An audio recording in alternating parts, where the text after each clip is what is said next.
السلام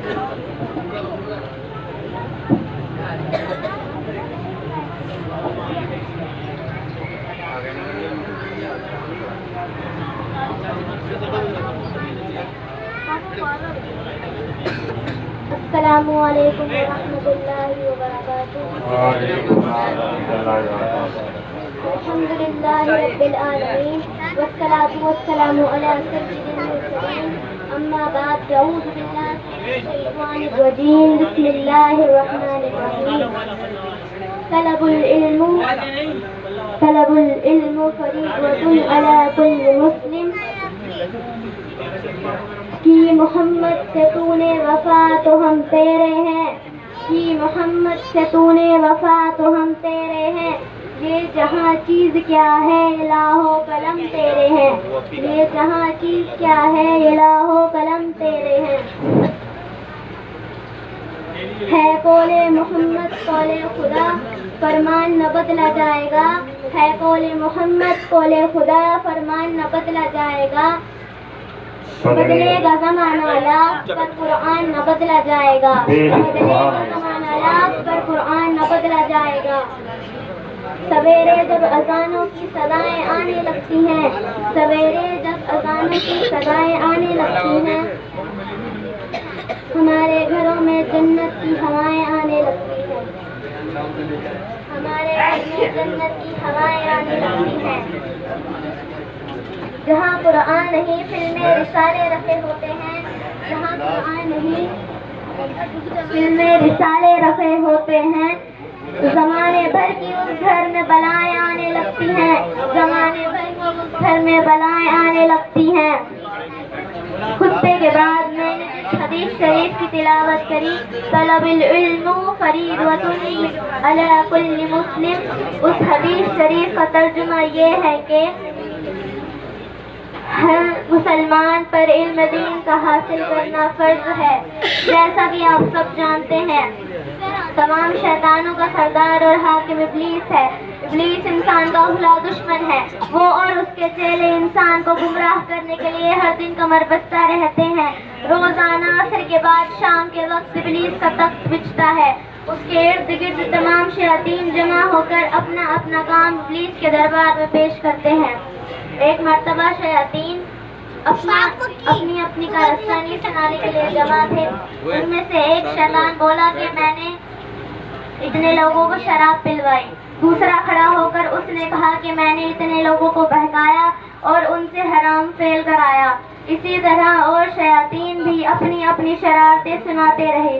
ابلیس نے سب کی باتیں سنی اور خاموش کھڑا رہا، کسی کو کوئی شاباشی نہیں دی۔ پھر آخر میں ایک شیطان بولا کہ آج میں نے فلاں طالب علم کو بہکا کر پڑھنے سے روک دیا۔ اتنا سنتے ہی ابلیس خوشی کے مارے تخت پر سے اچھل کر نیچے آ گیا اور بولا انتا انتا، یعنی قابل تعریف کام تو نے کیا ہے۔ دوسرے شیطان یہ دیکھ کر جل بھن اٹھے کہ ہم لوگوں نے اتنے بڑے بڑے کام کیے لیکن ہماری کچھ تعریف نہیں، اور اس نے بس ایک لڑکے کو بہکا کر پڑھنے سے روک دیا تو اس معمولی کام پر وہ شاباشی کے قابل ہو گیا۔ ابلیس نے ان سے کہا تمہیں یہ بات نہیں معلوم کہ تم لوگوں کا سارا کام کسی شیطان کی بدولت انجام پا رہا ہے۔ اگر یہ انسان کو علم سے باز نہ رکھتا تو تم لوگ انسان کو بہکا نہ پاتے۔ اچھا وہ جگہ بتاؤ جہاں سب سے بڑا عادل رہتا ہے مگر صاحب علم نہیں، اور وہاں ایک عالم بھی رہتا ہو۔ شیطانوں نے ایک مقام کا نام لیا۔ ابلیس صبح سویرے آفتاب نکلنے سے پہلے شیاطین کو لیے اس مقام پر پہنچا اور راستے پر ایک انسان کی شکل بن کر کھڑا ہو گیا۔ عابد صاحب تہجد کی نماز کے بعد فجر کی نماز پڑھنے مسجد کی طرف جا رہے تھے۔ ابلیس راستے میں کھڑا ہی تھا کہ دیکھ کر بولا السلام علیکم۔ عابد صاحب نے جواب دیا وعلیکم السلام۔ ابلیس بولا کہ حضرت مجھے ایک شرعی مسئلہ پوچھنا ہے۔ عابد صاحب نے کہا چل پوچھو، مجھے نماز کو جانا ہے۔ ابلیس اپنی جیب سے ایک چھوٹی شیشی نکالتا ہے اور دکھا کر پوچھتا ہے کہ حضرت اللہ تعالیٰ اس بات کی قدرت رکھتا ہے کہ زمین و آسمان کو اس چھوٹی سی شیشی کے اندر داخل کر دے۔ عابد صاحب کچھ دیر خاموش ہو کر سوچتے ہیں، پھر بولے، کہاں زمین و آسمان اور کہاں یہ چھوٹی سی شیشی، بھلا یہ کیسے ممکن ہے؟ ابلیس بولا، بس حضرت مجھے اتنا ہی پوچھنا تھا، اب آپ تشریف لے جائیں۔ شیاطین کھڑے تماشا دیکھ رہے تھے۔ ابلیس نے ان سے کہا، دیکھا تم لوگوں نے، میں نے اس کی ساری عبادت ملیائے میٹ کر دی۔ یہ عابد اپنی بے علمی کی وجہ سے خدا کی قدرت کو ہی انکار کر بیٹھا۔ خدا کی قدرت پر ہی اس کا ایمان نہیں تو اس کی ایسی عبادت کس کام کی؟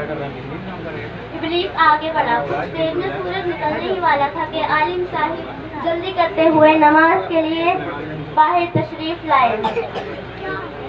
ابلیس سامنے پہنچا اور بولا، السلام علیکم۔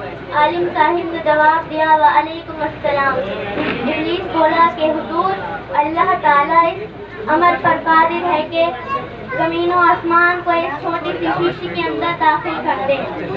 عالم صاحب نے غصے سے کہا، ملعون کو ابلیس معلوم ہوتا ہے، ارے مردود، یہ شیشی تو بہت بڑی ہے، اللہ رب العزت ایسا قادر ہے اگر چاہے تو کروڑوں زمین و آسمان کو ایک سوئی کی ناگے کے اندر داخل کر دے۔ عالم صاحب کے تشریف لے جانے کے بعد ابلیس نے اپنے شیطان چیلوں سے کہا، دیکھا تم لوگوں نے، یہ علم کی ہی برکت ہے کہ یہ عالم میرے ہتھ کنڈے سے صاف بچ کر نکل گیا۔ محترم ناظرین، جس علم کے ذریعے انسان کو اسلامی عقیدوں حلال و حرام کی آگاہی حاصل ہوتی ہے، اسے علم دین کہتے ہیں۔ علم دین کا حاصل کرنا ہر مسلمان پر فرض ہے۔